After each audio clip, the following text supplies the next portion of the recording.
All right, Derrik, we're back again. We're doing this every day now. This is just how it's going to be for the rest of time, is me and you doing this podcast. I hope you're ready to die in that chair. I listen. I've been stuck here for it feels like a couple weeks now doing these midweek shows, but you know what? It feels good. It feels this is the part of the season where it feels like every single thing possible is happening, and I have my hand in all of it, both with the podcast and some of the writing. So I'm ready to go here. I'm ready to go dive into some of this stuff. I had a bigger picture idea that I was thinking about doing today, and it just seemed silly to do it because there's so much coaching news that we just haven't hit. We didn't talk about Mike Vrabel going to New England because it happened over the weekend as we were responding to the games. Mike McCarthy is out in Dallas. We haven't talked about that at all. So that's what we're going to do today. A little bit later in the show, both of our writers, our Giants writers here at The Athletic, Dan Duggan and Charlotte Carroll, are going to be joining us to talk about the Giants' decision to retain their coaching staff and general manager, and just some of the things that John Mara said during his media availability last week and kind of what led to those decisions. So please stick around for our discussion with them. But let's chat about the rest of the coaching news that has rolled out over the last couple of days. And let's start with Mike Vrabel being hired as the new head coach of the New England Patriots, seemingly in an instant, almost immediately. Your initial impressions of the Mike Vrabel back to New England news? This one I think is very tricky to talk about because in a vacuum, if you just told me X team hired Mike Vrabel, I'd be like, well done. He was probably one of the best coaching candidates that you could get on this market. I think certainly as far as retreads go, he is probably the best guy that you were going to get. I think we've seen him be a very good floor raiser in Tennessee. And I know offensively, it was bad towards the end of his tenure there, but he had hired some really good offensive coaches early on with like LaFleur, Arthur Smith. Like he very clearly has an ability to find those guys. So I think it's entirely possible he could do that again in New England. The part of it that has left a bad taste in my mouth is just everything about how the firing of Mayo went and how they went about their coaching quote search, which obviously wasn't really a search at all. Them putting Byron Leftwich and Pep Hamilton, who have not been in the league this year, on the same coaching search graphic, I thought was crazy. And like very obviously them not taking this search seriously and them doing it with two African-American candidates after having just fired Mayo. All of it feels very off to me. Which again makes this complicated because I still think Vrabel's a good hire, but it's just all of the circumstances just feel very icky. The Rooney Rule part of this is an absolute sham. The reason they brought in It's a guys who are joke. out of the league is because you have to wait to have in-person interviews with coaches who are currently employed with other teams. So they had to get two guys that aren't employed with other teams in order to satisfy the Rooney Rule. I mean, it's ridiculous.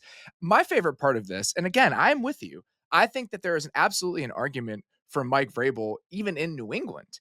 But I get why they did this. Because if you're the Crafts and you look at what just happened with Gerard Mayo, you had a guy where the job was probably too big for him, where he just could not do the job at a reasonable level over the course of this year. In Mike Vrabel, you get that. You get a guy that, if nothing else, we know he can do this job. We know that he's going to potentially be able to raise the floor, like you mentioned, and just make you a respectable football organization, even if maybe there are some limits on that, which we can talk about. Why I think this is funny is they did everything they could to move on from Belichick and just kind of distance themselves from this coach-centric model and try to build a more modern organization, build out the personnel department, everything else. That goes sideways after 1 year, and they immediately run back to somebody from the organization to potentially create the same sort of coach-centric model that they walked away from before. Ryan Cowden, who was the vice president of football operations in Tennessee when Vrabel was there, he's already been hired by the Patriots as part of this process. You had a GM in Elliott Wolf, who I think there was a lot of questions about what sort of power he had within the building. So it just feels like they've run back to a very comfortable place, which I get on multiple different levels. It's not the worst place to land if that guy is Mike Vrabel, but everything about how New England has tried to change who they are over the last year or so, I just find it kind of funny that this is the place where they ended up again. Yeah, that's why again the firing of like Mayo theoretically this, I understand why they would hire Mayo as like this is our extension of Belichick, all this stuff, and then they fire him and it's like, oh, we want to move on. To immediately jump back to Vrabel, who you mentioned kind of his coaching style and his coach centric model, absolutely, and then Belichick was always a guy who didn't really have a GM. He was the GM. And now we're talking about Vrabel, who had very like open fights with the GM in Tennessee when he was there. And so you already immediately have this like very weird power dynamic that, like you said, is going back to a lot of what they dealt with Belichick. So I think that is another reason why this all feels very weird, is that they made all these declarations that it was supposed to be different, and then they immediately jump back to probably the closest candidate in terms of like the way that this thing is going to be structured to what Belichick was. You mentioned this, and the offensive coordinator part of it to me becomes the biggest question. Who is going to be the offensive coordinator that comes with him? That'd be the question I would ask for pretty much any CEO type head coach, but I think it's especially important when you have a young quarterback who has shown as much potential as Drake May has. So that's my next question. Who is that guy? What does the list look like? Why are you seeking out those candidates? If it ends up being Josh McDaniels, that would be the funniest possible outcome. Not because I don't think Josh McDaniels would be a capable NFL offensive coordinator, but talking about going through all of this sound and fury to end up exactly back where you started, there would be no better example than that. So I'm very, very curious here over the next couple weeks to see what the candidate list looks like. They really haven't started doing that process in public. I haven't seen any names really attached to them. Tommy Reese was one that I think had been floated around because he was in Cleveland with Mike Vrabel last year. He has been hired as the Browns offensive coordinator. So that's already one name that's been struck off the list. So those names and why they're seeking out those candidates, that's my next big question for the Patriots. Same here. And again, I think it's especially complicated because we've talked about this a little bit.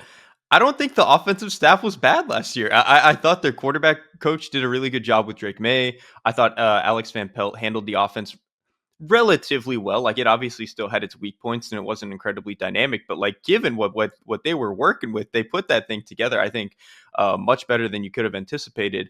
I think to me, this a lot of it comes down to, I would still like to see a guy who is going to help the run game and help the offensive line get put together. And obviously they they need a lot of talent help there, but I think just someone who has a really good understanding of how to tie those things together and make things easier for Drake May, not have to ask him to drop back 40 times a game and be in all these spread formations. I think that would go a really long way to easing him into the year 2, year 3 of his NFL career.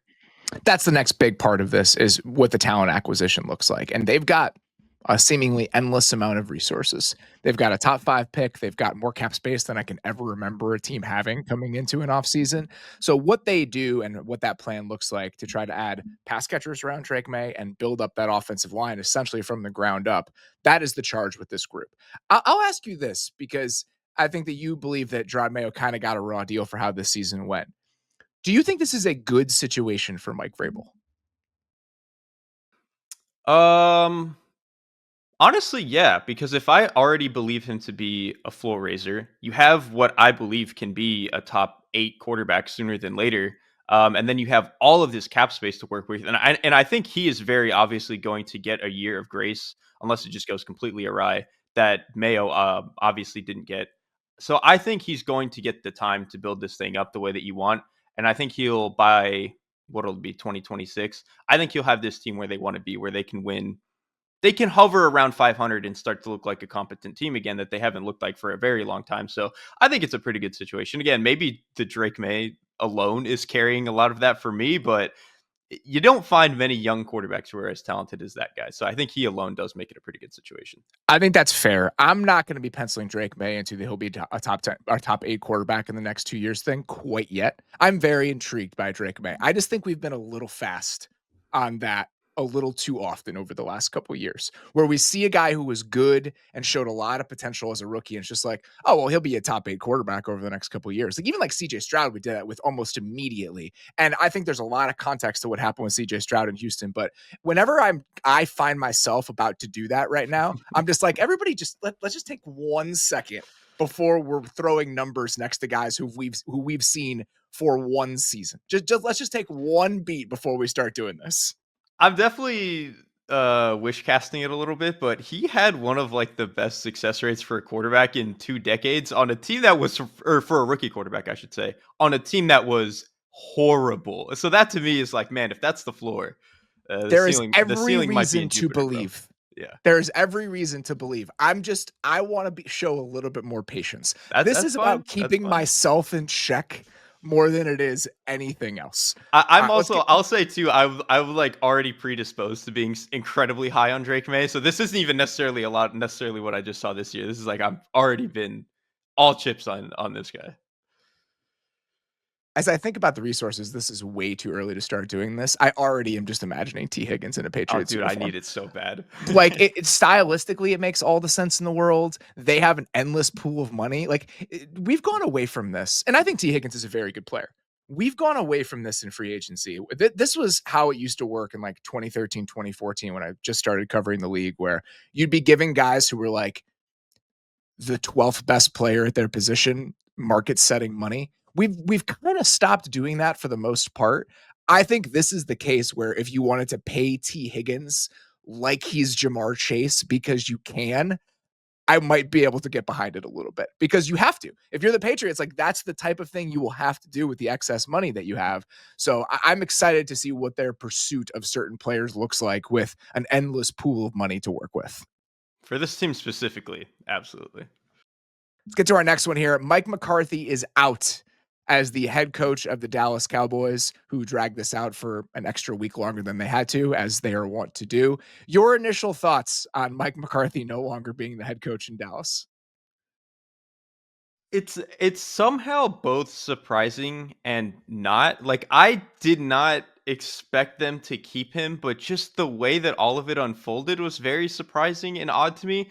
Especially the fact that I think probably by the time we're recording this or by the time it's out, it was like a week ago that they denied his ability to go interview with the Bears, and then they string this thing out for another handful of days, and then they just let the contract run out. It's like the part of this of not getting to a contract point with a coach, like hiring the head coach is usually a binary. You think he's good enough or he's not. It's not like getting to a certain money point with players, right? Like with players, it's totally understandable. With coaches, you either think he's good enough or not. And so the fact that they dragged it out and were trying to find this middle ground for a guy that they think maybe is good enough, but we don't really know. We don't care to, stick to him. Just a very bizarre sequence that they went through here. It's bizarre if you don't pay attention to anything Jerry Jones has done over the last like 8 years. And the idea that, he's probably not good enough, but if we can get him at the right price, it would be worth sticking for. That is very much a Jerry Jones You action. you say that about a guard. You don't do that with your head coach. Yes, exactly. But that's what he's done with head coaches. They've really been in a position over the last 10 years, whether it's Jason Garrett, whether it's Mike McCarthy, where it's a guy that they can get at a marginal discount and a guy that they can kind of keep their thumb on a little bit. Somebody who maybe isn't a coach that would be in high demand, even though Mike McCarthy is going to be getting some interviews in this cycle. But this is not surprising to me at all. And dragging it out for another week isn't surprising because guess what? This is an excuse for them to be in the news cycle for an entire week. And when you decide to not move on from, and when you decide to not give him that contract, you're allowed to put out a statement about why you didn't give him the contract. So that all of those elements are to be expected from me with how the Cowboys handle pretty much everything they do. I think the funniest part about that, specifically with them and Jerry Jones kind of being so obsessed with keeping this team in the media cycle and stuff, they're the Dallas Cowboys. Like, you're going to People are be going in to pay the. attention either way. That's what I'm saying. Like, you don't need If to you do fired all him this funny on stuff. Black Monday, you Yes. still would have led every single show. Yes, you would have been the firing that we're talking about ahead of everybody else because you're the Dallas Cowboys, because you're supposed to be winning your division. Stringing it out like this and being in the news cycle for another week, it just, you didn't need to do that. You would have been in the news cycle anyway. From a football perspective, what do we think about this? Do you think that moving on from Mike McCarthy was the right choice for the Dallas Cowboys? I think so.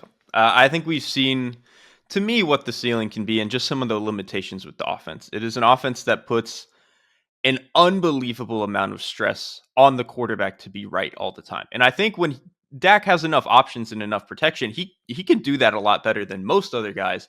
It's just you are putting a huge burden on him. And I think when we saw this year when they really only had one skill player like that you are terrified of. Obviously, CD Lamb. All the other guys were kind of tertiary options at best. Like they didn't even have a real secondary option. Running back was as least explosive as they've been in I don't even know how long. And then the offensive line was, I think, promising, but still obviously young and working through some stuff. And I think you just saw Mike McCarthy's kind of inability to overcome that and reach a new ceiling with this offense again. And even the year before when they were rolling and putting up 35 points, a lot of bad defenses. And so credit to them to being able to put up those points, but it was still a lot of bad defenses that they were beating up on. So I think as far as reaching your ceiling, moving on from him was probably the right call. And I think we've talked about this before in terms of team floor. I think when you have Dak Prescott and CeeDee Lamb, the floor is probably fine almost regardless of who you put in there. I think that's a really good point because I actually do think that we probably underrate Mike McCarthy's ability to Mhm. do this job capably. He is a very capable NFL head coach, and we might as well do this now. The Bears are interviewing Mike McCarthy on the day that you guys are going to be Oh, no. listening to this. Here is my view on it. Mike McCarthy's career winning percentage is slotted between Bill Walsh and Tom Landry. Okay. He has won a lot of football games as an NFL head coach. He is a perfectly capable coach to be at the center of your franchise. He has shown an ability to do that. But that's exactly where you're going to be. You are going to be in the middle. You are shooting for the middle if you're going to hire Mike McCarthy. Again, just feeling like an adult organization, feeling like this is somebody who knows how to do the job, and also from an offensive architecture perspective. It's not disgusting, but it's also, there's nothing innovative about it. There's nothing that's going to lift the ceiling of your team. And for the Bears specifically, I understand the appeal to somebody who can work with Caleb Williams, get him to a workable place. But I still think that shooting for the middle is wrong. They've done this over and over and over again. They've shot for the middle over and over and over again. It's like, oh, we want somebody who can capably do this job. I'm done with it. That's not what I want. You can land in worse places with Mike McCarthy, especially over time with newer, unproven guys who potentially have a lower floor. But I just don't think that this is the archetype of coach that you should be seeking out if you're a team like the Bears. And again, it's because the ceiling has been realized, and the ceiling was realized in Dallas. And I think it was probably time to try something new to see if you could break through in a way that you could not with Mike McCarthy. I think especially too for the Bears when you're coming off of a coach retaining decision that seemed like you were shooting for the middle with Eberflus, and then even what they Exactly. did at offensive coordinator last year with Shane Waldron was kind of like Bingo. shooting for competency. And then even to me, if they want to make we just want a guy who's done it before. We want to shoot for the middle a little bit. I would honestly rather go talk to Pete Carroll than Mike McCarthy specifically for this team. And I know they probably don't want to, they maybe don't want to go defense again, but like just in terms of the way that Also Pete, 73 years old. right, exactly. You don't even know how long this is going to last. Um, so I think that definitely complicates it. But even then, like, I don't know. I don't really love that approach for the Bears either. I would rather see them swing for the fences. And if it fails, it fails. But I would much rather do that than whatever they were doing this last couple of years. That's exactly where I land, and I've talked about this a lot. The Bears thing is funny because the place where we've reached is kind of one of those, we haven't tried anything and we're all out of ideas. Like that's kind of where the Bears are right now. I was talking with my brother about this last week, and he was asking me about like their head coaching history. And he's like, have they ever hired like an offensive coordinator who was the play caller, and then they hired him to be their head coach? And if you look back at their post Mike Ditka coaching history, I don't know if we've Wow. talked about this. They have never hired an NFL offensive coordinator who was the main architect of the offense at his previous stop. It's all defensive guys. Dave Wanstead, Dick Duran, Lovie Smith. They get to Mark Trestman, who is a CFL head coach. Then they go to John Fox, a guy who has done this before. Then they hire Matt Nagy, who was not the main offensive architect in Kansas City. So if they hired Ben Johnson or Joe Brady or Liam Cohen, it would truly be the first time in like the modern era of this football franchise that they have done what I think is the cleanest thing you can do to try to find consistent success as an NFL team. I did not realize that that has never been the case because in my head, I know they've had some offensive guys with like Trestman and Nagy, but now that you recontextualize it, of like those were not guys who were the main architect of an NFL offense. The fact that those are their attempts at trying to find offense, no wonder you guys haven't had quarterbacks who throw for 4,000 yards. You're barely trying. It's the biggest thing about this is they've either tried to galaxy brain it way too much and been like, Mhm. oh man, let's go get the CFL guy, or they've showed no ambition whatsoever. They have not done the thing that the percentages will tell you is the cleanest way to succeed here. It just get out of your own way. Just do the thing that actually is probably the most boring Well, that's the thing. When have the Bears ever gotten out and of their own requires way? the You, least you know that better imagination. than me. Yeah, exactly. So a lot of what's been talked about with the Cowboys taking the timeline they have with this and waiting a week to talk to Mike or to move on from Mike McCarthy is that they missed their window to talk to some of these other coaches. So unless the Lions lose, they can't talk to Ben Johnson or Aaron Glenn potentially until February 10th after the Super Bowl, if those teams get to the Super Bowl. Because in order to have an in-person interview, you have to have had a virtual interview in the previous window, which they did not do. But the thing is, I think Adam Schefter said this last night. Well, that's less of a problem if you already have the guy in mind that you want to hire. And that brings us to all of the smoke over the last 24 hours that is involved with the mutual interest between Deion Sanders and the Dallas Cowboys. Just, I completely understand this from both sides.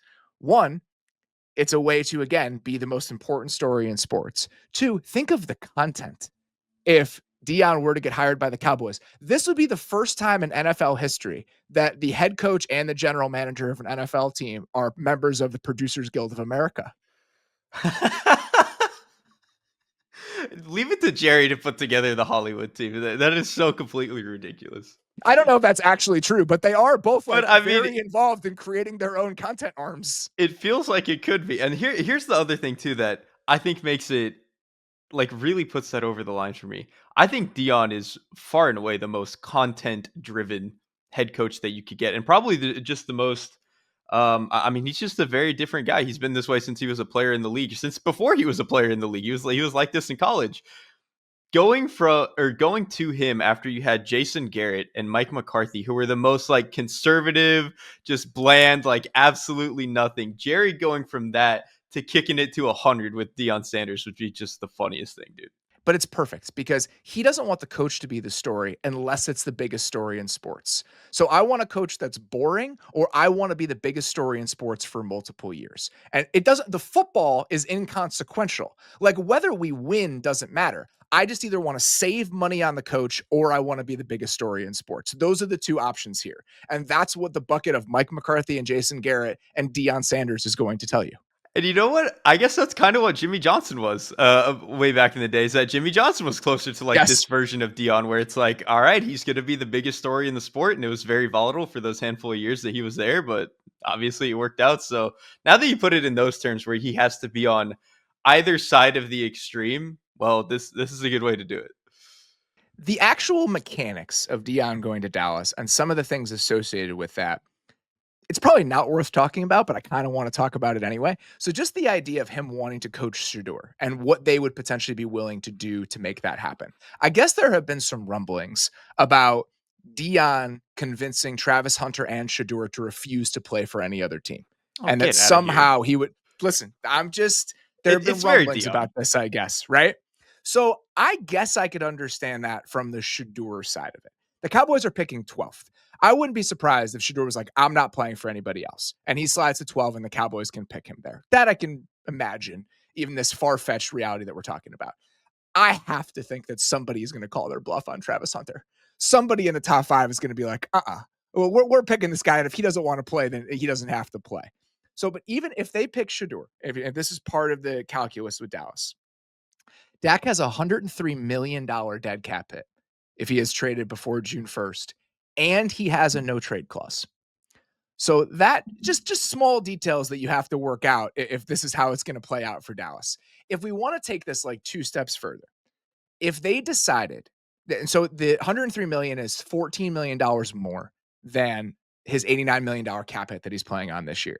I always kind of assumed that they would just restructure that to make it viable for them to build the rest of the team. But if you want to make the argument, it's only $14 million that he's set to make now, that's fine. We can do that. If they decide to do this and trade Dak after June 1st, it would be $45 million in dead money this year and $65 million next year. You would have to carry the $89 million all the way through free agency. But if you zeroed out CD's contract and you signed Micah to an extension, you could theoretically create enough cap space while trading Dak after June 1 to add a couple pieces to your roster and sign your rookies. So if you did this and you just kind of told Dak, like, we're doing this, you should probably want to be traded. It is feasible, even if I think it's probably unlikely. It seems very unlikely because you've kind of hit on before, like how much does Jerry actually want to go all in with something like this? I guess if you're already hiring Deion Sanders, you are maybe committing to the fact that you want to be a little bit more aggressive than you've ever been before. And so maybe this would make a little bit of sense. But to me, I think it would be crazy. And I understand why, if you're hiring Dion and you would want to allow him to, call plays for or to have Shedeur Sanders be the quarterback. I get all of that. To me, so much of, and maybe this is just my own thing and not fully contextualizing what they're thinking. But to me, like, so much of the appeal with the job is Dak Prescott, is that you have a Yes. quarterback who has But played at that's not what this is about. I You're know, trying to that's why ascribe this way is too much rationality to I this. know. I'm trying to, like, I can't get myself into the mind of Jerry Jones, and I think that's the problem here. It's a dangerous place to try to get into. All of this stuff, all these things that would have to happen. And again, this is mostly silly talking about this. All of this stuff that would have to happen. One of the reasons that I think it's probably unlikely is that the Cowboys have operated like a pretty conservative football operation for a while now. And Will McClay is like a well-respected personnel guy in the NFL. And I just can't imagine somebody in his seat would be comfortable with something like this, where you're just burning draft picks and money that have absolutely nothing to do with the roster you've tried to build over the last few years. Again, maybe I'm ascribing too much rationality to this. I think for Jerry, you don't have to do that. I think for the other people who are professionals working in this organization, some of this might be a bridge too far. But I think that's the thing, though. Who, if Jerry wants to do it, who cares what they think? Ultimately, it comes But down then to you what. take another job. Like Will McClay Yeah, has not that's a good taken point. other jobs in the That's a past good point. because I think he's well compensated and he's typically allowed for the most part now to not he's let's do it this way. He's not forced to do crazy stuff. I think Mhm. that there are caps on what the Cowboys allow their team builders to do in terms of how much money they're spending, etc. But I don't think there are mandates of you have to do this wild thing that is irresponsible. That has not happened with this team in quite a while, actually. That's a really good point. I didn't consider it from that angle, but that does make a lot of sense. If it's not Deion, which again it probably isn't gonna be, who are a couple names that you're interested in terms of their fit with this Cowboys team? I really don't know, man. It complicates the fact that they can't talk to any of the guys who, especially the Lions staff. I mean, if they can get, I don't know, like those are the ones that I would want. I will say though, I think because of the way that Jerry Jones operates, I don't actually think that this is a very good job for a first year, like a first time head coach. I actually think this spot makes more sense for someone who is a retread, especially because I think this team, like we've talked about before, whatever we want to say about how the front office and Jerry operates, from a football perspective and just looking at the roster, they are probably closer to being a pretty good team again than they are further away from it. Yeah. So I would be more inclined to try to get somebody in the building who has maybe done this before. Obviously, I think Vrabel honestly would have been good, but he's off the table. I don't know exactly who it would be. I don't know if they want to do the Pete I Carroll thing. Like, I say, are you ready for Dallas Cowboys coach Doug Peterson? okay, no. That's where I draw the line. That's where I draw the line. I'm open to the retread idea here, but not. I don't think we can do Doug Peterson again. But I really don't know because that's the complicated thing. Like I said, I just think for a first time head coach, I just don't really love this spot. There are two different ways I'm going to talk about this. The first is what I would like to see happen.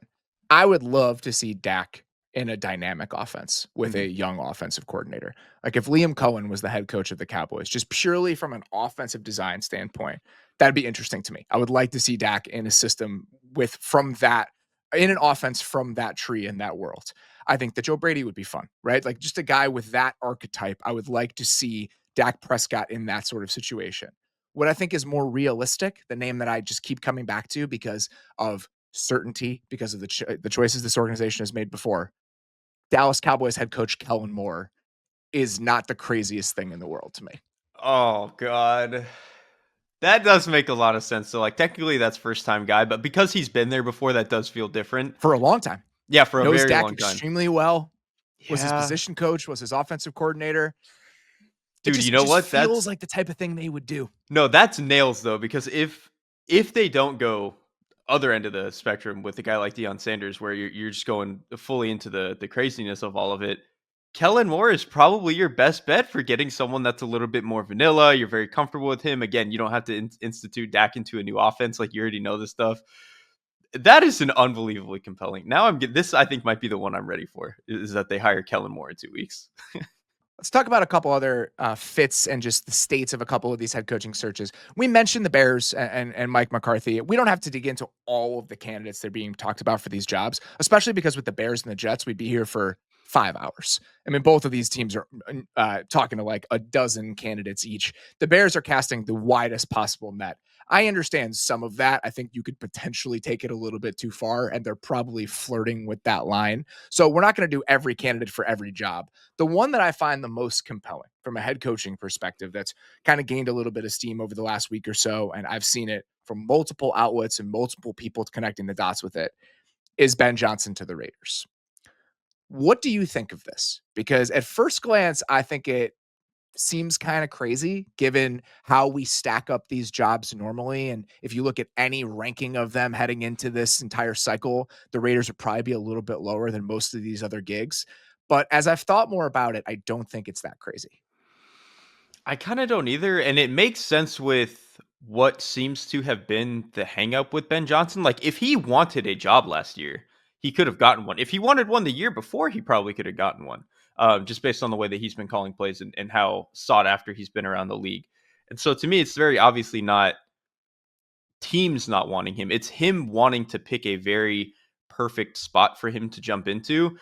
The Raiders now have a clean slate at GM, and they very obviously have a clean slate at quarterback. If he's a guy who feels like he wants to jump into a thing and make it his own, this is probably the best spot. Because to me, if I'm removing whatever I think of Ben Johnson and like applying what I think he thinks about the situation, to me, I would want to be in a spot like Jacksonville, because to me, the quarterback is already figured out. Like I think Trevor Lawrence is very good. You don't have to think about that stuff. Jacksonville gets complicated because Trent Baalke is seemingly not going anywhere for whatever Yeah. reason. With the Raiders, that is obviously not the case. So if that is a big part of what his selling point is for jumping into a team, the Raiders do make a lot of sense from that front. Let's talk about the quarterback thing first. I think that for some of these coaches, we think of quarterback stability and quarterback certainty. Let's say certainty over stability, because Caleb Williams is certainty. I'm not sure it's stability yet. Quarterback certainty, knowing you are going to have an answer in the short term at quarterback, we automatically chalk that up as a good thing. Well, if you're not really that excited about the quarterback, and it's not a quarterback that you picked, but it is a quarterback that either the GM or the owner spent a first overall pick on or gave a huge contract to, there's a lot of pressure to make it work with that quarterback almost immediately upon arrival. That may be something that scares some of these guys off. So I think that's part of it. The other side of it to me is some of the organizational concerns we might have ascribed to the Raiders several years ago, whether it's dysfunction, cash flow, etc. The Raiders have sold off a decent portion of the franchise to outside investors, whether that's private equity or some of the other minority partnerships they've entered into, including with Tom Brady and his business partner. It really does seem like money is no longer a problem for them since moving to Vegas and doing some of the things that they've done. So resources and being able to kind of build what you want to practically, I think is more available to a Raiders coach than it would have been 10 years ago. The other side of this is I don't think there is any organization in the NFL that you could walk into as a head coach with Ben Johnson's level of appeal where you could have more immediate power than you would have with the Raiders. I think you could make a serious argument that with the Brady stamp of approval that he's going to be getting coming into this job, that Ben Johnson might be the most powerful person in the Raiders building from day one that he arrives there. And that includes the owner because of how watered down this has become with all of the other voices that are part of these decisions. And again, I think more than anything, it seems like that is kind of what he's after, is that he really wants to make this thing his own. And honestly, this reminds me a lot of when Kyle Shanahan took the San Francisco 49ers job. Like that's Yeah. kind of what a little bit different in terms of like the ownership and all that stuff. But Kyle Got to Shanahan pick walked. his GM essentially. Yes, That's the order. The order of operations was changed. yes, exactly. And I think that if Ben Johnson does take this Raiders job, it would be a very similar thing where he's walking in as the offensive genius mastermind, complete clean slate at quarterback, complete clean slate in terms of the GM. And so if he can pick, this is the thing that I find fascinating. If the GM has to pick the head coach, obviously then it becomes like the GM is building the team in his image. If the head coach gets to pick the GM, now every player we bring in is through the image of whatever this head coach wants the team to be. And I think that would make a lot of sense for a guy like Ben Johnson, who they have built a very particular offense in Detroit. And so I think coming from where he's come from, and obviously it's taken them a lot of time to do that, getting these guys in every round of the draft, bringing in very few free agents until they felt like they needed the last piece on top. I think it would make a lot of sense for him to walk into an organization like this. If you only get one shot, Hmm. I think there's temptation to make your only one shot yours, to do it in the way that you want to be able to carve it out in the way that you see fit. And I do think this is an opportunity to do that. The offensive line has some intriguing pieces, like the drafts that they've had. I feel like you look at the offensive line talent, and I'm sure he thinks I can work with that. And for a guy like Ben Johnson, who just helped revive Jared Goff's career, not having an immediate answer at quarterback maybe is a little bit less scary than it might be for somebody else, for good or bad. That might be the wrong way to think about it, but I wouldn't be shocked if somebody with Ben Johnson's background wasn't necessarily afraid of that empty spot on the depth chart because he thought he could get something with from whoever they end up slotting in there. Yeah, that's definitely a little bit of ego talking, but most of the best offensive play You think callers. NFL coaches have egos? Right, exactly. Especially offensive guys, I feel like in particular have a very big ego, and so I think, I mean, like Kyle does the way that he calls stuff. So I think it makes perfect sense that, like, because like to me, again, when I look at this, I would much rather go to the team that has Trevor Lawrence. I don't have to think about the quarterback situation, but in Ben Johnson's spot, where again you revived the career of Jared Goff, and you believe that you can make this work with insert whoever we figure out at quarterback. If you believe you're that good at your job, then yeah, I understand why he would rather have the clean slate. I hope he doesn't take that job for unrelated reasons, but I would not be shocked if he did. I get why people have connected those dots so much over the last week or so. Let's talk about a couple other things that have trickled out over the last week or so since the last time Sando and I kind of had a considered conversation about all of this. The Falcons fired their defensive coordinator, Jimmy Lake. I missed this in real time until I saw a Colleen Wolfe report yesterday that Lou Anarumo was interviewing for their defensive coordinator job. This isn't necessarily surprising. Jimmy Lake was a college coach. It was his first time as a defensive coordinator, and the Falcons defense was abjectly bad. They don't have a lot of talent on that side of the ball, but based on their results, I'm not necessarily surprised about this. I'm not necessarily surprised either. I will say I'm always interested when a head coach who has, like in Atlanta's case, Raheem Morris is a defensive guy, and so for them Yeah. to have to fire their defensive coordinator in the first year is always weird. Or if vice versa, you have a situation where an offensive guy immediately fires their offensive coordinator in year one. So I think it just puts them in an interesting spot. Maybe they just feel like, maybe Raheem Morris feels like now being in the head coaching position again, because he did this before, right back with the Bucks. Maybe he just feels like he wants to take on more purely of the head coaching responsibilities, and he wants a defensive play caller with a little bit Yeah. more, who's done this before. That's why to me, Lou Anarumo would honestly make a lot of sense, because this is a guy who's done it for a very long time. He's much older. So I don't know. I always find it interesting, again, when you have to fire the guy who's on, technically your side of the ball. But again, the Falcons defense, there wasn't a whole lot saving it outside of Jesse Bates kind of going crazy for a handful of games. So it makes sense to me. And it's not like Jimmy Lake and Raheem Morris had worked together for a bunch of years and they come from the same defensive system or anything like that. Jimmy Lake was in LA for a year after being a college coach. So again, there's not like a lot of built-in equity between these two guys, even schematically. So it's not necessarily surprising. Lou Anarumo interviewing in Atlanta takes me to what's going on in Cincinnati, where they're in the process of trying to find a defensive coordinator. They've already interviewed Patrick Graham, which I think is really interesting. I think Patrick Graham has done a pretty darn good job in Vegas, considering the talent on that side of the ball. And I think that what they've done in Cincinnati and who they've tried to be defensively, so some of those ideas, I actually think translate well to who Patrick Graham has tried to be, where it's a little nebulous. He's trying a bunch of stuff on the back end. So that pairing, I actually think is kind of interesting in my mind. I like it too, because actually he can do some of the same stuff that Lou Anarumo was doing. It's just that they, in a sense, had to fire Lou Anarumo with just how bad Yes. it had gone this year. Even if you didn't think that he was the problem, somebody had to fall on the sword. So I think you bring in Patrick Graham, you throw a few resources at the defense, you can kind of get back to the same place that you were at with Lou Anarumo.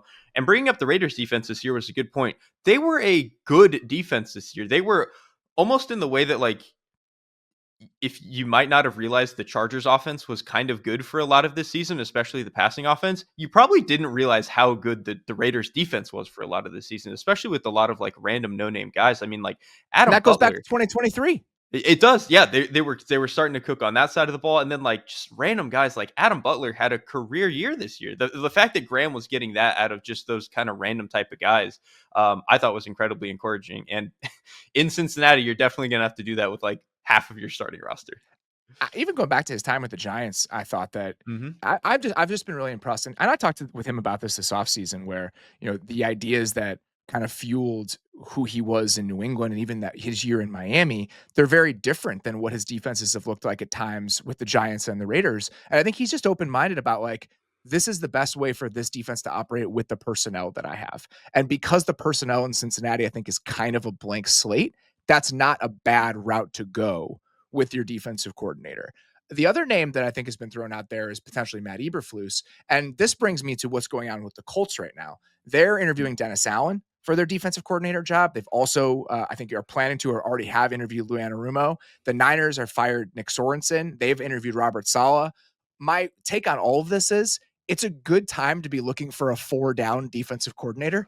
Like, there are a lot of guys who come from that world. Dennis Allen, Saleh, if you want to look at Matt Burke in Houston, who's their defensive coordinator right now, Lou Anarumo, Patrick Graham, a lot of these guys have history working in this 4-down world when their rosters are constructed that way. So if you're a defense trying to play that way, this is the right cycle to need somebody.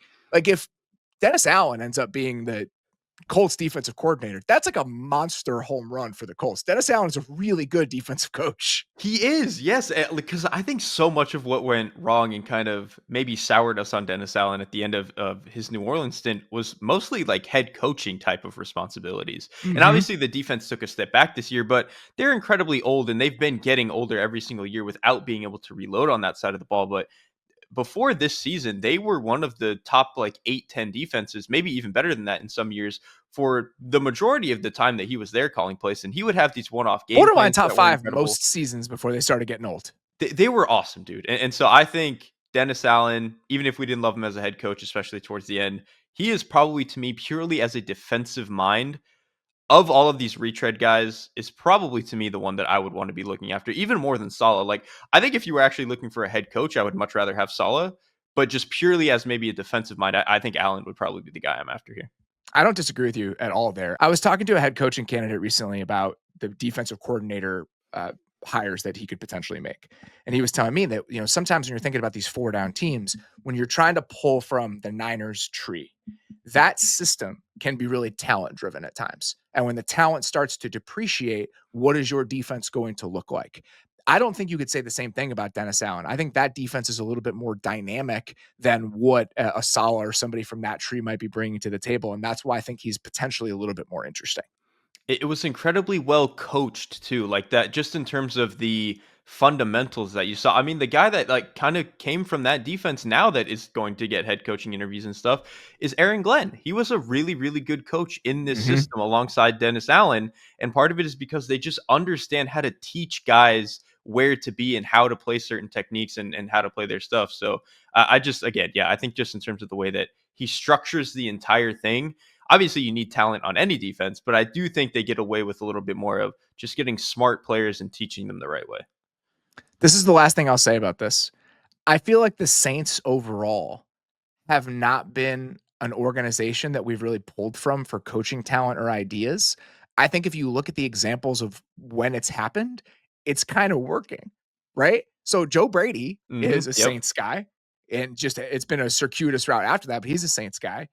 Dan Campbell is from New Orleans. Even if Ben Johnson is not, some of that DNA in that offense from a drop back perspective, some of that comes from New Orleans. We're seeing what Sean Payton is doing right now. And Dennis Allen on the defensive side, Aaron Glenn on the defensive side, a lot of those guys who kind of cut their teeth in New Orleans over the last 10 years or so, they've done okay when given promotions and given more opportunities. So continuing to mine that a little bit more over the course of this offseason, just something to keep in mind, right? If you're looking for an offensive coordinator, do you want to go talk to Davis Webb or some of the people who have been involved in what that Broncos offense would look like?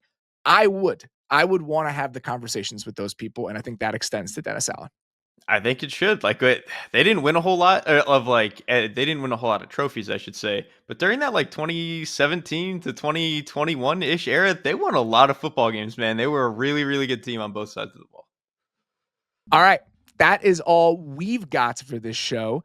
We're going to be back with our divisional round preview. Same as last week, we're going to cut that into 2 shows, release it on a similar sort of schedule. So the Saturday games will be coming to you guys overnight on Friday. The Sunday games will be coming your guys' way early on Friday afternoon. So just be on the lookout for both of those. Now we're going to get to our conversation with our Giants writers here at The Athletic, Charlotte Carroll and Dan Duggan. Let's do it. Joining us now to talk about a team that retained its head coach this offseason is our 2 wonderful Giants writers here at The Athletic. First off, it's Dan Duggan. Dan, how are you, man? I'm doing great. How are you doing, Robert? Doing okay. Excited to dig into this with you both. Also joining us today, it's Charlotte Carroll. Charlotte, how are you? Doing good. How are you doing? I'm doing all right. The last time I saw you both was a training camp first for me. It is the first time I pulled the plug on a training camp practice because I had to go inside. Yeah, no, it gets a little steamy in the Meadowlands. It was so hot that I had sweated through my clothes, and I had like a 5.5-hour drive to Boston in traffic in rush hour on a Friday. And I'm like, you know what? I'm out of here. Like, there is nothing more I can gain from this. I talked to coaches before practice.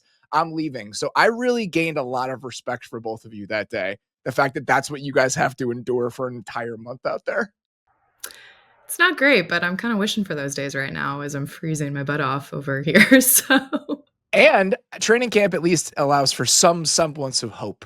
And I think it's a little bit harder to find that right now if you are a Giants fan and somebody who is covering this team day to day. Dan, I want to start with the story that you wrote about John Mara's media availability after the season and just some of the contradictory elements of what he was saying and what the results have looked like for that team. And I think there is a feeling, and the word that he used that I thought was instructive was instinct. He had an instinct that things were headed in the right direction, but there's really no tangible evidence that it's heading in the right direction. So as you were listening to him that day about why they chose to retain Joe Schoen and Brian Daboll, what did you make of the reasons that he laid out and why they're justifiable in terms of why they're sticking with the status quo here? Well, I mean, that was the problem, that he couldn't point to anything, so it had to just kind of be vibes. You know, like he referenced Daboll winning Coach of the Year in 2022, which, you know, that was very real, but, you know, that trophy's gathering dust, you know, in his office on the shelf. And then with Shane, you knew he would point to the 2024 draft, and it was certainly a good draft. I mean, obviously Malik Neighbors, you know, home run, 6th pick, Tyron Tracy, you know, good day 3 running back. Other guys played a lot, you know, I mean, there was definitely promise there. But still, I mean, this was the 100th year of the Giants. It was arguably their worst season ever. So it was tough to really latch on to anything he could really portray as positive. So again, it kind of just felt like it's this feeling, you know, like, trust me, behind the scenes, we're doing things you guys can't even imagine. It's like the best player evaluation process we're ever had. And again, it's like in the same breath, he gets asked, is this roster better than the one they inherited 3 years ago? And he, to his credit, honestly, I can't say that because, I mean, if he did say that, would all kill him for that. There was kind of no right answer to that question. But you inherited the mess left from the Dave Gettleman, Joe Judge regime. They had won 4 games in 2021, and here we are 3 years later, and you win 3 games. So again, he couldn't spin it that way. So it's more just like, you know, I like the feeling in the building, the staff Shane's assembled. There was nothing tangible to refer to. So that's why I think a lot of it was he's done the teardowns, the quick in and outs. He just didn't want to do that again. He can't really say that, although he kind of did. Like John Mara, for all his faults, I mean, he is honest to a fault. Like, he will tell you the truth and what's on his mind. So I do think a big part of it was like, man, I just don't want to tear this all down again and start over. So I'm going to just hold my breath and hope somehow these guys can pull an inside straight. We're going to land our quarterback, and all of a sudden, the hope word you said that is so far removed from the situation right now, by next August will be returned because their rookie quarterback will be dazzling in training camp, whatever it may be. That's obviously what they're putting all of their faith in, but it's just really hard, you know, in the wreckage of last season, still so fresh to get there for, I think, anybody besides maybe John Mara and those inside the building. I love you pointing out that specific example because that's the one I zeroed in on as well, where he's touting how great the process is for player evaluation and acquisition. And then he gets asked point blank, is the roster better than it was 3 years ago? And he's like, I don't think I can confidently say that. Charlotte, when I listen to him, I listen to a man who is really trying to make rational decisions. I don't think he wants to be seen as rash in the same way that the guy who shares his stadium is seen as rash. And I think there is like a rationality and kind of a measured approach to all of this, but I also think that there's no vision associated with it.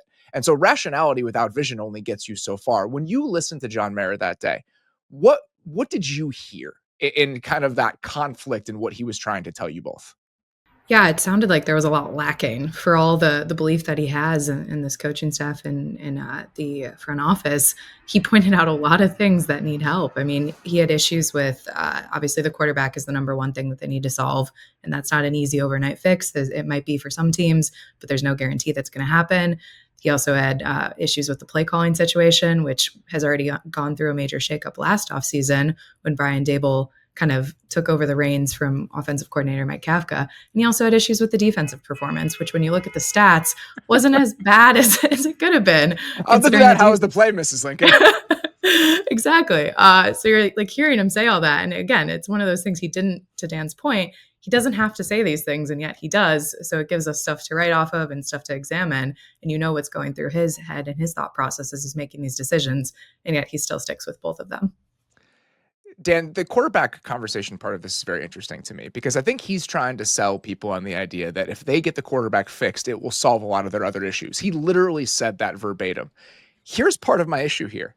The people you've chosen to retain are the people who decided they wanted to stick with Daniel Jones, at least in part. And he's done nothing to diffuse that idea. He's done nothing to come out and say, no, this is partially me. I think he's allowed people to believe that this was a Joe Schoen, Brian Dable decision, at least in part.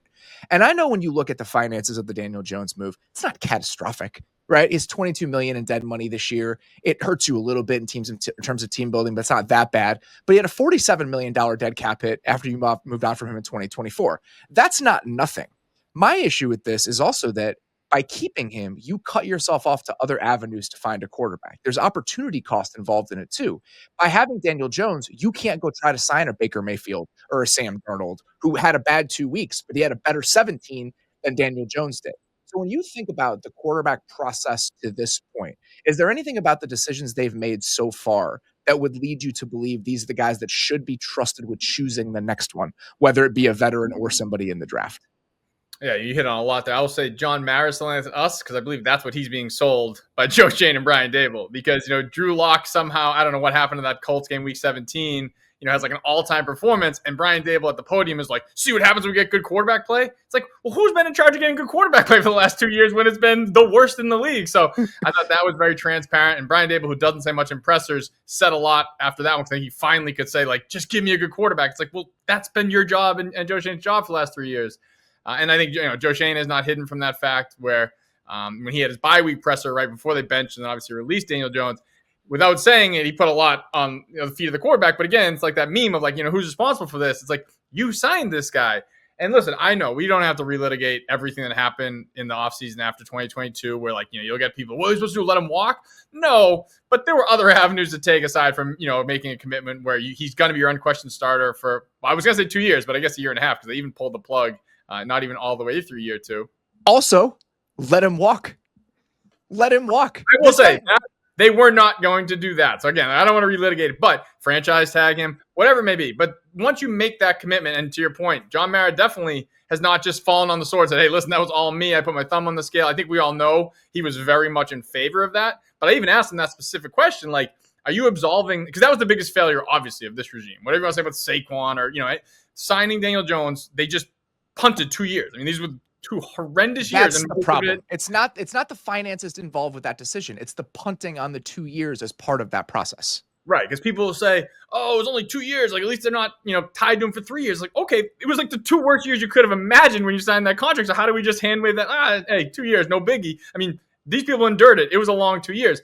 But so, yeah, I asked him, like, do you absolve them of that? Basically, how much did you put your thumb on the scale? And he said, like, no, I don't absolve them. Like, I was in favor of it, but, they own that mistake. And then your other question there, I asked Joe Schoen that, when you look at the product you put on the field this year at quarterback and the investments you made, and not just Daniel Jones at a $47 million cap hit, but also Drew Lock, there was other options out there. You gave him $5 million guaranteed. You could have been more aggressive to try and bring Tyrod Taylor, and we can list, the Sam Darnolds, all these guys that were available to all 32 teams last offseason. You decided to go Daniel Jones, Drew Lock, and Tommy DeVito, no rookie, no even mid-round flyer. That's the room you went in with. And again, it was the worst quarterback play in the league. And maybe Raiders fans, people could argue it, but it was definitely bottom 3. And that's where this regime got them in their 3rd season. So now we have to have faith that, hey, wipe the slate clean. They're going to get it right this time. And the part where, Joe Schoen has some comments where I said, John Mara, can't help but tell the truth. Joe Schoen creates some interesting truth where he was like, oh, well, we look around at all the quarterbacks we've evaluated in the last couple of drafts, and they've all been good. Like, okay, just trust me, bro. Because, like, oh, you like Jaden Daniels, you like CJ Stroud. Like, that's cool. Like, what was your grade on Bo Nix? Listen, I'm not even saying they should have drafted Bo Nix, but did you think he was going to have the type of rookie year he did? So I don't know. That's where it's like, it's kind of blind faith, I think, if you're on the outside. I mean, John Mara almost says blind faith for him in some ways. I mean, obviously he's more informed on their process, but you're just trusting that, like, they'll get it right, and there just isn't any evidence based on the 3 years of how they've handled the position that they will. And I think that Daniel Jones being in place, part of how that influences the 6th overall pick is telling. They obviously tried to make a big swing for a guy like Drake May, but maybe if Daniel Jones isn't on the roster, are you more inclined to say, oh, we'll take JJ McCarthy here with the 6th overall pick? Like, this is our best chance. Now you painted yourself into a corner in a quarterback draft that is significantly worse with fewer options than the one that you just bypassed. So, Charlotte, this entire kind of dialogue back and forth behind the scenes dialogue that is clearly happening between Joe Schoen and John Mara, I find fascinating, where you hear John coming out and he's clearly parroting the points of these guys who are telling them these things to keep their jobs. And I understand that you want to empower your people, but Dan, you wrote about this, and Charlotte, I'm curious about your opinion of this. You mentioned it with the Drew Lock thing. The idea that, well, the free agent class was good, and that's one of the reasons that we're keeping the front office. And there are so many things involved with this process where you'll hear John Mara say something, and I'll kind of nod for a second, and I'll be like, wait, what? And the free agent class is part of this. So when you think about all of these things that John is saying with influence from the people who are trying to keep their jobs, Charlotte, what do you think that dialogue has looked like behind closed doors? It's a good question of what that actually looks like. I imagine a lot of, pleading your case and kind of pinpointing and seeing what happens. But I think based on just what we were hearing, that Joe might have been safe from a lot longer than Brian Daboll was, just the way that the tea leaves are kind of reading, and what we kind of anticipated with the coaching kind of hire, and who knows what was going to happen there. So I feel like his case was being made a little bit better through longer, and that could just be, the time that he has with him in that space versus the coaching staff. So I don't know, the conversations, Dan, if you want to jump in. Well, I would say too, the funny part when I was talking about that free agency calculus, it's like, okay, Jermaine Illuminor, that was like a great value signing. He was a really solid, you could play him a right tackle, left tackle. You let 2 first-team All-Pros walk. That has to factor into the equation. And listen, I'm the biggest running back don't matter, and trust me, this last offseason is making me change my mind on that. But you still can't ignore the Saquon Barkley went to your hated rival, had like an all-time season. He's still playing. Who knows how far that'll go and how bad that'll continue to look. But still, you let like the offensive player of the year in the league walk, and a guy who a first-team All-Pro and Xavier McKinney, who was at one point like a candidate for defensive player of the year. You can't then just say, well, we got John Runyon and he was a pretty good right guard, like that left guard. That just doesn't add up. So that's where it's like I feel like it's all kind of spin there where. Joe Schoen's like, hey, look over here, but don't look over there. And it's like, like you said, when you hear John Mara say, like, free agency was pretty good. Like, none of those guys were bad. Like, John Runyon was fine, and Illuminor solidified the right tackle spot. It's like, but you let 2 guys who are young, who are superstars walk, and now it's like, oh, we're going to talk about their cap space next year. It's like, well, then that means you could have afforded Xavier McKinney. Like, you didn't have to let him walk because it was too expensive. You need good players. Listen, positional value, I get it. I think Joe Schoen's been a little bit of a slave to that, and it's a little bit like GMing by the book. It's like, sometimes you got to work with what you got. And if you have a really good safety who's like 24 years old, it's okay to go over your, whatever line item you have in your budget of this is what it said in the GM handbook. So that's the part that I think has to be factored in, because even the other one they hold up is Brian Burns. Brian Burns was exactly what you thought he was going to be this year. A very good player. Was it worth, at the point they were at in their build, their rebuild, however you want to term it, giving up 2 draft picks, including, obviously a second rounder, that enormous contract, and he was a very good player, and he's young. He'll continue to be a very good player, but could you have used those resources differently? So I think it's just a little more complicated than say, hey, we brought some good players in, so free agency was good. Again, that's where I feel like it's a little bit of these kind of straw man arguments of like, no, everything's good. Like, we did this well, but you don't acknowledge all that went wrong on kind of the other side of the coin. I'm 100% with you on all of that. When you trade the 39th overall pick and you give a market level contract to a player, that it's no longer just the contract. He's now a $32 million a year player, not a $25 million a year player. And he performed pretty well for a $32 million a year player. But there's a lot of things that go into that. The running back positional value side of this, Devin Singletary has the 16th highest APY in the league for running backs. He didn't play by the end of the season. The quarterback you signed to a $5 million deal didn't play by the end of the season. Combined, the money allocated to those 2 people is the Saquon Barkley bill. So there's so many elements to this. Even the John Runyon part of it. You move on from Ben Bredesen, who think was probably better for the Bucs for $3 million than John Runyon was for you at 10. So even all of those decisions, there's a lot of layers to it. Charlotte, you mentioned the play calling part of this, and I find this very interesting as well. This kind of back and forth with Brian Daboll and Mike Kafka, and you laid it all out in the story that you wrote last week, where initially Daboll didn't want to call plays, Kafka did. It didn't go well, so now Daboll took it back. Well, Kafka was getting an interview for offensive coordinator jobs last offseason where he could be a play caller, but they blocked him from doing that. And now they're not sure who's going to call plays. What do you make of this entire process and what it says about just the state of the coaching staff in New York right now? Yeah, confusion. Your guess is as good as mine as who's going to be calling plays come next season. At this point, it kind of just feels like it'll either be Daboll or Kafka. But it's just so kind of running in circles. And then the idea that they're blocking candidates, from optics perspective, when they have the off season of coaching change that they had last year. And then this year, Shane Bowen, when you have John Mara criticizing the defense, his name comes front and center of like, okay, is this another coordinator that's going to be gone? And you're on to your, third DC in 4 seasons. And then you look and at, do we know anything about that? Is there any clarity about whether he's going to be back? I haven't heard anything yet. It seems like from just other reports that they would block it was the latest thing that I saw. Dan, I don't know if you have any other insight into that or more recent of today, because I know this changes by the minute. Yeah, all signs point to him being back. So that's another thing. The owner just absolutely threw him in the crosshairs. Like he said, he would ask, I think you actually asked the question, Charlie, like what'd you talk about? Yes. What needs to be better? Followed up. And it's like, he doesn't have to answer. And he proceeds to go on about the play calling, or no, that was already answered, I think, but he proceeds to talk about the defense. Yeah. It wasn't just like, the defense didn't play well. It was like, he crushed the defense. Like, I'm tired of watching teams go up and down the field on our defense. That needs to be addressed. It's like, oh boy, Shane Bowen, his seat is scorching hot.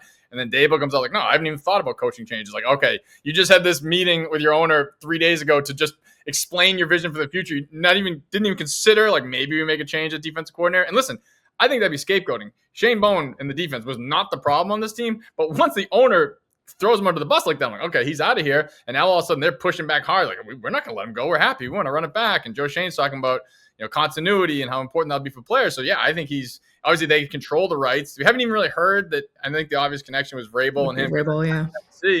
We haven't even heard that Vrabel wants him necessarily. He might want to, change things up. It's a new start for him. So, yeah, I fully expect Shane Bowen to be back. And again, that first press conference will be interesting. Like, what was your reaction when your boss basically said you're terrible at your job? Like, that's a little awkward.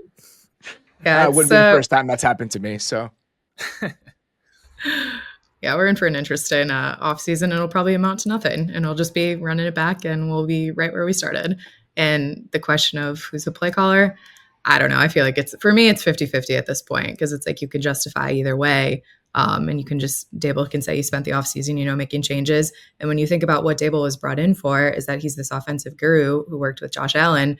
If you're bringing in this quarterback, why do you want to hand that back off when you're supposed to be the one who's trusted with this? It's like, okay, I'm doing this. I'm going to show it's me. Here's my guy. As Dan said earlier, just give me a quarterback. So if they're bringing in a quarterback that can do this, I don't know. I will just tell both of you to take a quick look at the recent history of the Chicago Bears alignment when it comes to coaching staffs and quarterbacks and what it looks like when you don't get that right. And so the idea of potentially empowering a coaching staff and a front office on the hot seat with picking a quarterback in the top 5. Good luck with that. Just good luck with that based on the history of how it's typically gone. And that's the last thing I'll ask you guys. I'm curious, Dan, what do you think they do at quarterback? What do you think they want to do, and what do you think they ultimately do when it comes to using the 3rd overall pick on one or potentially going the veteran route? Yeah, well, I was going to say it's so much messier than Chicago because, I could have picked Caleb Williams. They're in a much trickier spot here. At number 3, and potentially a 2 first-round quarterback draft. Again, we'll see where, sometimes we all think everyone's going 1-2, at this point, and you get a little deeper in. It's like, well, no one even thinks Shedeur Sanders is a top 20 pick. I'm not saying that will or won't happen. That could, but let's just say it's Cam Ward, Shedeur Sanders. Like, obviously, the idea would be you get one of those guys, but there's no guarantee that they can get one of those guys when you're picking 3rd behind 2 teams that easily could take quarterbacks. So I think the idea is you get one of those guys, but you still need to get a veteran, whether that's a bridge or that's actually going out and spending some money on one. Because when you have John Mara basically saying, I'm running out of patience, again, going back to the contradictions, it's like, we need to build this thing the right way, but if I'm sitting here in a year, this fed up, I'm not going to be happy. It's like, so there's obviously some pressure on them. They can't just kind of go look at this way. They can't go the Jacoby Brissett, Drake May model. They can't just say we're going to bring in a little caretaker here, and if we go 4-13, who cares? Like, they're going to need to go get somebody in free agency or a trade, whatever it may be, they feel like can win games. So, it's like the Sam Darnold, JJ McCarthy model, maybe a little more like, even though Sam Darnold no one knew he'd do it, he turned out to do this season.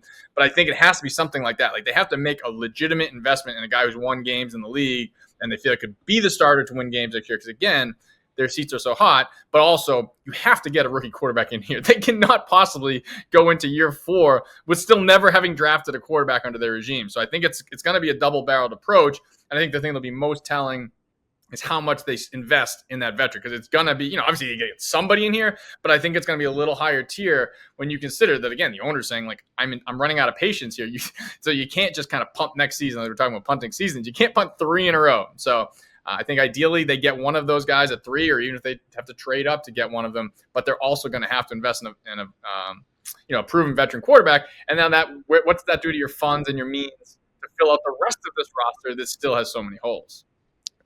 Joe Schoen came out and explicitly was like, I'm not going to make a lot of self-preservation win now moves to sacrifice the future. And it's like, okay, but you might have to. And I think that's the problem here, is that when you get into a situation organizationally, when you have so many competing motivations and competing timelines, that's where you're putting yourself in a really difficult position. And it feels like that might be the case with the Giants. And it's just a difficult spot to start your offseason in, where it's like, all right, this group has to win now, but we don't really have that much talent. So should you be trying to win now? It's going to be very interesting to see what the Giants' moves in free agency in the draft tell us about those motivations and tell us about what they're trying to accomplish in 2025.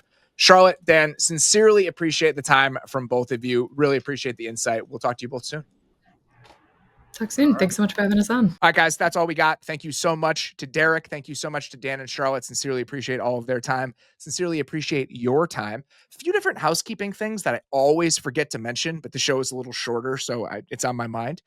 Please rate and review the show on your podcast platform of choice. If that's Spotify, if it's Apple, if you've enjoyed the podcast over the course of the season, I would consider that a personal favor to me. It would mean a lot if you would take 30 seconds out of your day to do it.